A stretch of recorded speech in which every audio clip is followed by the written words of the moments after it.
I find the blend of personal and public appeals in the letters of Philemon quite interesting. No doubt the letter is primarily addressed to an individual, Philemon, but the public nature of this letter is expressed by including two other people and the ecclesia in Philemon's house as recipients. And also Paul closes this letter with greetings from other missionary co-workers, which accent the public arena of Philemon's decision. The letter not just involves a matter between Paul and Philemon. The concerns expressed in the letter are placed within a context of social relationships within the Christian community. So the way Philemon responds to what Paul writes will have implication for his ecclesia. So in the first 2 verses and then in the last 3 verses, which sound very boring, Chan Sok is pointing out the way in which they actually have this great sort of crescendo effect to extend to a larger set of people. And that they also might have a kind of public, shame might be too strong a word, but that there are social implications to this friendship, this letter of friendship that makes some demands. Well, in relationship to the social implications, there's some pretty strong evocative language. You know, verse 17, so if you consider me your partner, welcome him as you would welcome me. Paul's really trying to play up this relationship, and in a sort of way that has this tension between I'm not going to make you do something, but we have this relationship. If you consider me a brother, you'll do this. You'll support me in this way. You'll do this kind of action. So that kind of sociality is interesting. So one of the questions that raises for me is whether or not the obligation that Paul suggests actually exists in the minds of the people receiving the letter, right? So, you know, Paul says he's bold enough to command, which suggests that he could command. But the question for me is, well, does Philemon feel the same way? Does Philemon recognize the authority implicit in the way in which Paul presents himself? And I just love the combination of all these things that get said and unsaid with, like, verse 22, by the way, prepare a guest room for me. I'm going to be dropping by soon. Yeah, like, so in a letter in which there's so much rhetorical crafting and so much which is said and unsaid and hinted at, and there's still some really practical matters that get dealt with, including something as simple as, hey, make sure there's a room ready for me if I'm able to come. So Chan Sok talked earlier about the social pressure. I'm going to say this in my words. I don't know if you would agree with the way I'm putting it, but the social pressure is sort of exerted in a letter that's more public than it first maybe seems. Everyone always refers to this as a private letter. And then at the end, Jen's saying, you know, the sort of prepare a guest room, on the one hand, is this sort of funny offhand comment. On the other hand, that's another form of social, you know, I'll actually show up and we'll follow up this conversation in person. Don't think that we won't get a chance to do that. What do you think is going on in the letter? So we sort of talked about the way in which the rhetoric is working between Paul and Philemon and then extending out to a larger audience. Scholars have debated the letter for a really long time. What are some of your insights? First, about both letters, I wanted to say that there's a background that we don't know, that is in some ways hinted at, and we have to reconstruct based upon what we can read. But there are some unanswered questions that perhaps if there were a letter back, or we could know something more about the circumstances, that would help us understand even more fully the force and the import of the letter. In Philemon, there's the idea that perhaps Onesimus is a runaway slave because he's now with Paul, has become useful to Paul, and Paul's imploring Philemon to, if he receives him back, to receive him no longer as a slave, but more than a slave, a beloved brother. So perhaps Onesimus has left Philemon, and Paul's saying, don't be upset about that, but actually welcome him back as more than what he was to you before, but now a brother. Yeah, thank you. So the runaway slaves, one possible hypothesis. And Tyler's also reminding us of all the background story, which is both the frustration and the excitement of reading the letter. It's hard to imagine kind of that background for Onesimus. You could also see Onesimus potentially being a messenger to Paul, and that Paul held on to Onesimus too long and is writing a letter of kind of to send with excusing his long absence as well. So there's a lot of ways you could read it that are, I don't know, more friendly to putting Paul in a friendly light or less so. So I think we can say that the three main scholarly theories that come out of this, and you all have already characterized two of them. The first is that Onesimus is a runaway slave, right? That this is a sort of problematic situation legally between three people. You know, Paul sort of has this runaway with him. Onesimus has run away, and Philemon is probably looking for his runaway slave. We have dice oracles from Asia Minor that actually say things like, "Will I find the runaway slave?" Right? So moment of looking for that slave. The second is that he is a slave that's been sent to Paul, and maybe Paul took him for a little bit too long. He needs some help while he's imprisoned, and we don't, as far as I know, have any archaeological evidence for prisons in the ancient world, but it seems like communities needed to serve the prisoners. There wasn't a sort of prison industrial complex that provided food and other needs, so it may be that Onesimus has been let out to Paul for a while to help, that Philemon has offered him, and yet there's something going on in the letter that indicates that there's tension, right? And the third minority hypothesis is that Onesimus is actually a brother, not a slave. So do we take the slave language metaphorically and the brother language literally, or the slave language literally and the brother language metaphorically? And most scholars are in the second camp. What's being asked for? What is Paul sort of entreating? What can you imagine? You know, Tyler wisely said, we don't know and we won't know what exactly was going on between Aeneas and Hephaestion in the 2nd century BCE, or Philemon and the others, and Paul and Onesimus in the 1st century CE. But what can we imagine, or what can we see from the language, or some possibilities, some tensions here? I'm not necessarily comfortable in terms of just imagining these backstories. Though I do think that there's a lot of data you can pull out just here and kind of setting up what the contours of the situation are, no matter exactly what happened to get the situation to that place. So we know that Onesimus has some sort of relationship with Philemon that is important to Philemon for some reason.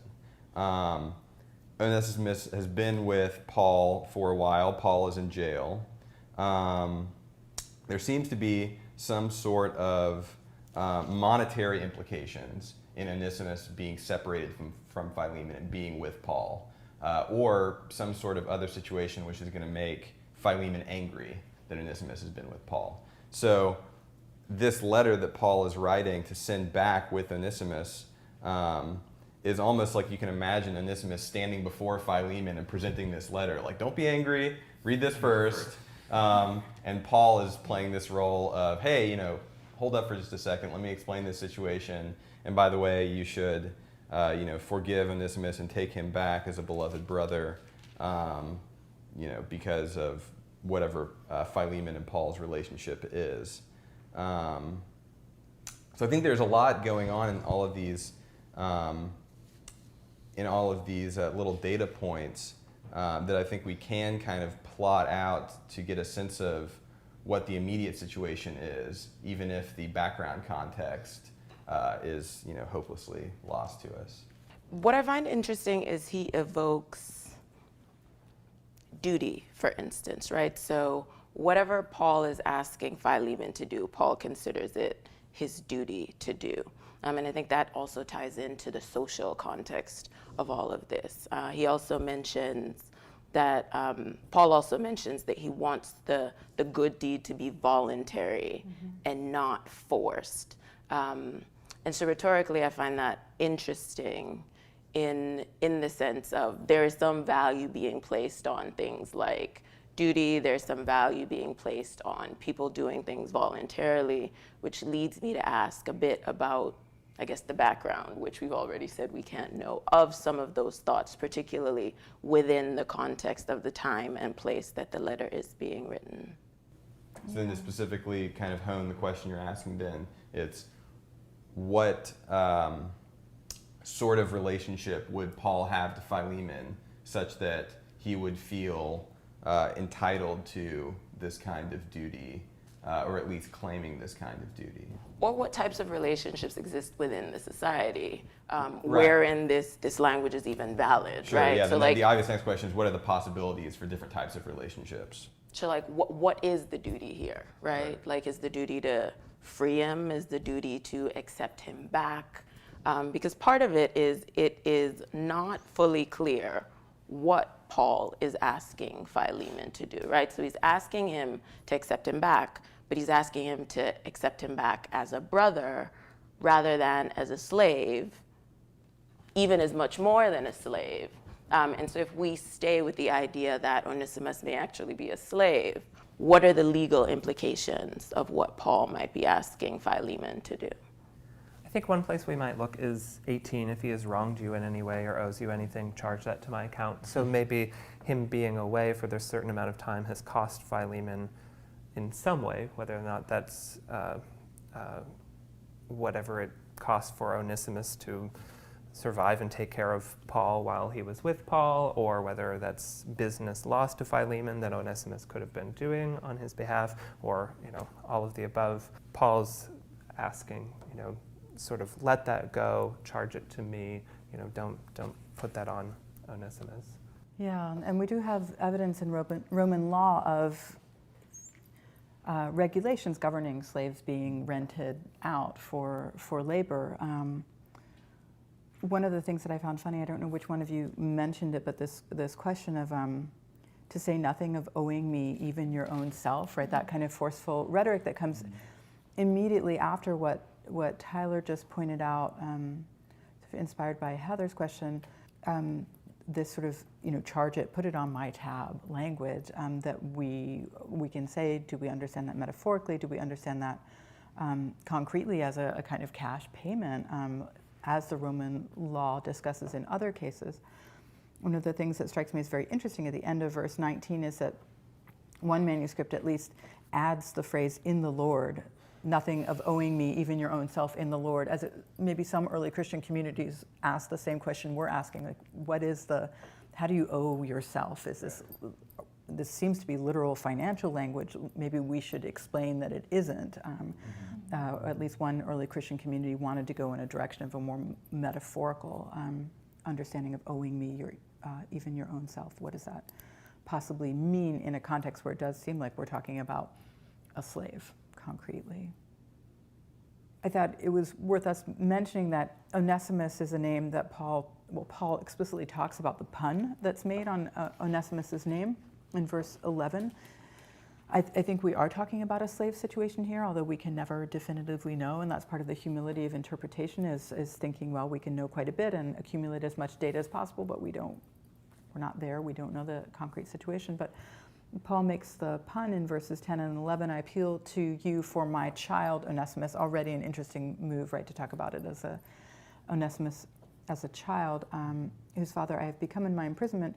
Formerly he was useless to you, but now he's indeed useful. So slaves in the ancient world were often nicknamed or named sort of adjectives or that talked about their characteristics. Fortunatus in Latin, fortunate one, Felix, happy, in this case, useful.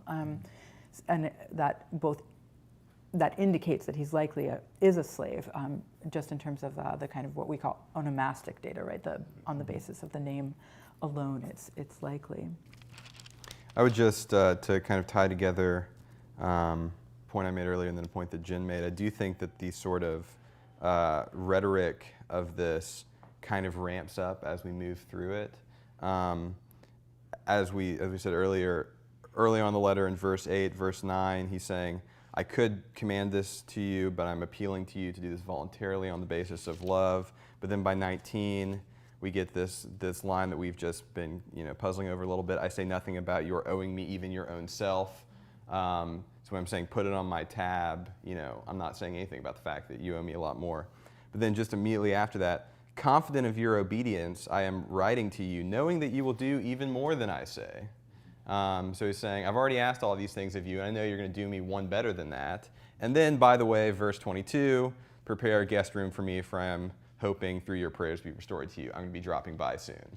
So again, if you sort of imagine this as a letter of presentation when Onesimus is returning to Philemon, as he's reading through it, at first Paul's easing into, I want you to take Onesimus back, because of your love and your love for me, and he's really important to me, so he should be important to you. You owe me this. I know you're going to do even better than I'm asking, and by the way, I'm dropping by in a little while, so we'll see how you've done. So I think that it really escalates as it moves through.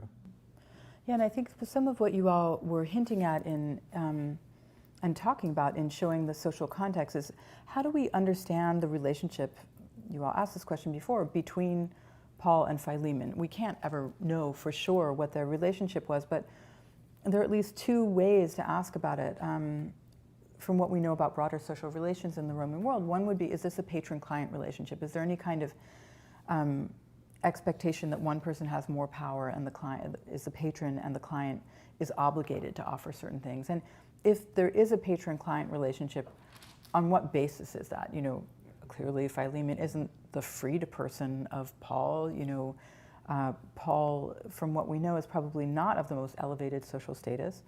And so then we can also ask, is this part of friendship language in antiquity? And in friendships, especially between elite or, I don't want to use the word elite again for Paul and Philemon because we don't know definitively about social status, but in these friendships between men in antiquity, there are mutual obligations. It's not a sort of just palling around atmosphere. And is part of what's going on here that Philemon and Paul are in some kind of conversation about what obligations friendship, this relation between equals, demands, that one owes the other something else, even one's very own self, in this kind of love relationship. And we do hear this, as you all have pointed out, yet for love's sake I prefer to appeal to you, not to command. So what is going on between the hint of a patron-client relationship, a real power hierarchy, and then the language that we also find between sort of equals, male equals in friendship? And again, it's not something that we can ultimately resolve. But in focusing on that question, what's so interesting to me is at the beginning of our conversation and now, towards the end, Onesimus falls out of the picture because we're trying to figure out what is the relationship between two men, that Onesimus seems to be the turf on which they're playing out. And then, as we discussed at the very beginning, there seems to be a broader audience watching this, this sort of struggle over the role of Onesimus.